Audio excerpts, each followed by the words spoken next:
Hello fellow travelers, Mark here with Wolters World, and we are in beautiful Vienna, Austria, place I love, very near and dear to my heart. I went to school here and now I'm actually teaching here this summer, so it's a great place. Behind me you have the town hall, or the Rathaus, one of the prettiest town halls in Europe. And when you travel, you think of pretty town halls and beautiful weather and stuff like that. But what you don't think about are all the scams and ways that people can rob you while you're abroad. So today what we have for you are the 7 biggest scams that people pull on tourists when they travel. Now the first one, and the one I've seen happen a lot, and it's happened to my parents and my friends, is the mustard stain or bird poop scam. Basically what happens, someone walks by and like shoots something on you, but maybe they spill some mustard on you, or they say, oh, there's some bird poop on your jacket, let me help. So you take your backpack off, and they're very nice, they're dressed nicely, and they'll clean off your jacket for you, saying, are you okay? All right, well you have a nice day, bye, and they walk away. When you turn around to pick up your bag, it's gone. This is a tandem job, or multiple people, because the person that's helping you is distracting you, and then the other person can come in and swipe your bag. It's usually mustard from a hot dog, or they say it's bird poop. So what I say, if someone offers to help you with something, to clean something, you're big enough, you can clean it yourself. You say, thank you, I've got it. Sometimes people are being helpful, but it's better not to take the chance. That's what happened to my parents in Barcelona, and a lot of travelers that have talked to me about Barcelona. It's a very common one. The second biggest scam, or the second scam I want to talk about, is the children's scam. Now this can come in different forms. It might be a bunch of kids coming around you to beg for money or ask for something, and next thing you know, you've like shooed them away and your wallet's gone, or your passport's gone, these kind of things. Another one is a lady will say, oh, could you hold my baby for a sec? You hold the baby, when you give the thing back, your wallet's gone, your phone's gone, all these kind of things. And you really got to be careful, because when you look at kids, you think, oh, they're just little kids. Guys, the people that are running these scams, they use their kids as part of the scam. The kids know it as well, and it's all part of the system, so you really got to be careful. So if you see a group of little kids begging or stuff like that, go to the other side of the street. I see this problem a lot in France and sometimes in Italy, so be careful with those. Also related to that is like the mamas coming by. You'll see this in Spain. They'll come and say, oh, let me tie a bracelet on you, or let me put a pin on you. And you're like, no, no, no, I don't want that, no. And they pin it on you, they want some money. Or they're pinning on you, and while they do that, their other hand is slipping somewhere else. So that's the second thing, the moms and the kids kind of scam. The third kind of scam is a much more traditional kind of thing. I like to call it the bump.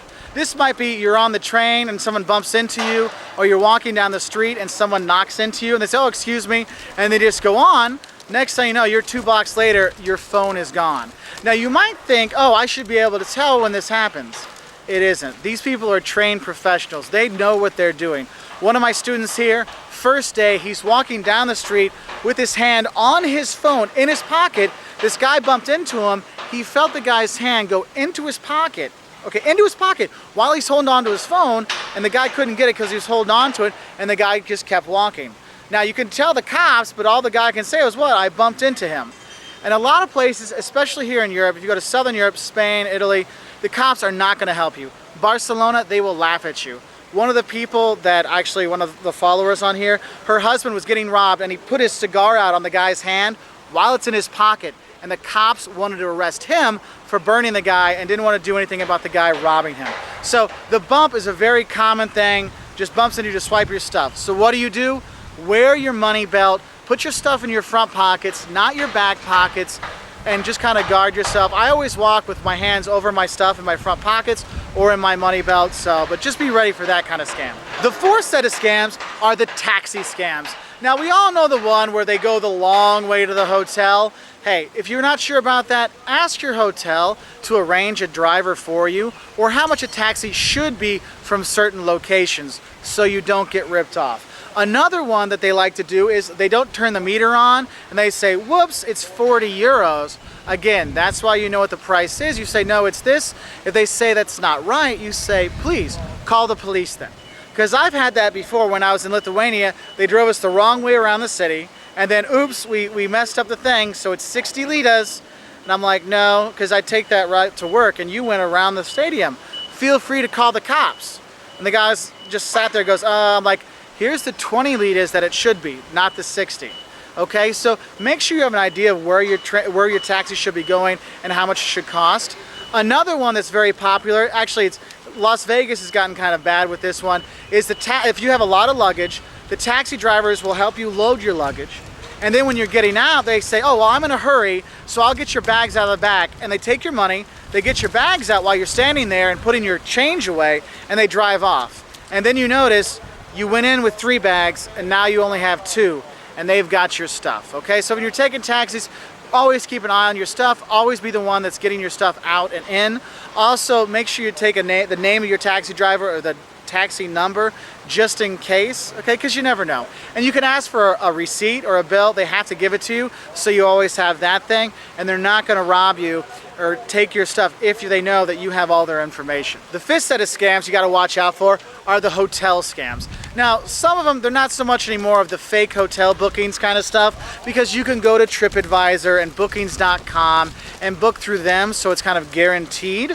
But some of the ones you do get at hotels are a late night call from the front desk saying, oh, we need your credit card number because we're trying to run the bill. Could you give it to us again? It's 3 in the morning, you're not thinking, you say, oh, okay.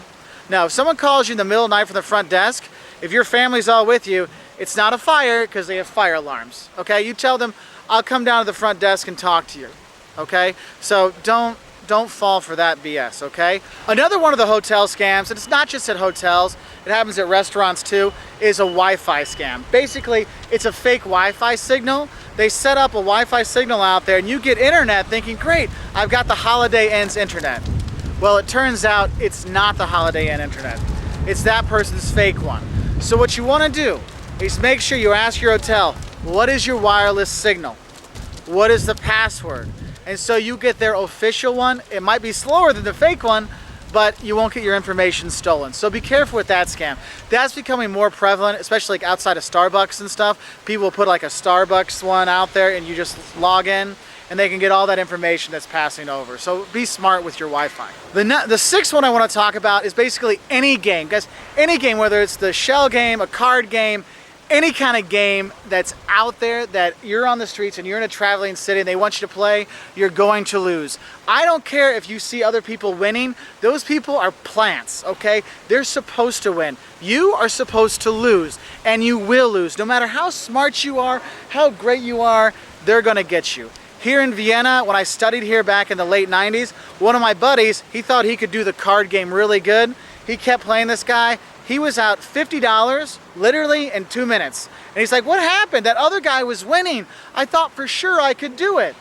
Guys, anytime it's a game, you're gonna get scammed, okay? So don't play any of the street games, no matter how great you think you are at it. But you need to be careful because those silly little $1 bets and wagers and beggars can cause other problems. So it's best just to say, hey, I got my shoes right here with me. So I hope discussing some of these scams can help you not get scammed while you're traveling. If you want to know more things, 5 ways you can bust your budget, the top 10 things to do in Europe, the 5 things you love and hate about here in Vienna, check us out at our website at woltersworld.com. We're also on Twitter and Facebook, and we appreciate all your likes and subscriptions. And bye from Vienna, Austria, and the beautiful Rathaus or Town Hall. Bye. Tschüss.